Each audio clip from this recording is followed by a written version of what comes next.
વાગરા પોલીસે પેટ્રોલિંગ દરમિયાન મળેલ બાતમીના આધારે ઇકો કારમાં લઈ જવામાં આવી રહેલ શંકાસ્પદ એસએસના વાલ, પાઇપ, કોપરના વાયર સહિતના 2.5 લાખ ઉપરાંતના શંકાસ્પદ મુદ્દામાલ સાથે આણંદના એક ઇસમની ખંડાલી નજીકથી અટકાયત કરી વધુ તપાસ હાથ ધરી છે.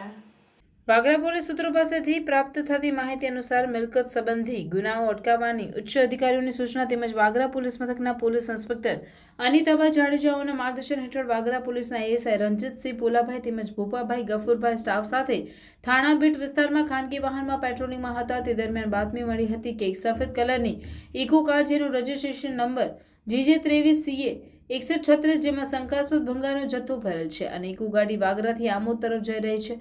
વાગરા પોલીસે તરત જ એક્શનમાં આવી વાગરા આમોદ માર્ગ ઉપર આવેલ ખંડાલી બસ સ્ટેશન નજીક વોચ ગોઠવી હતી.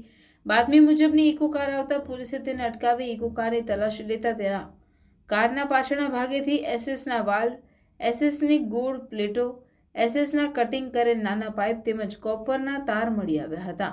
સદર મુદ્દામાલ બાબતે ચાલક પાસે આધાર પુરાવા માંગતા તે ગલ્લા તલ્લા કરી કોઈ સંતોષકારક જવાબ આપી શક્યો ન હતો.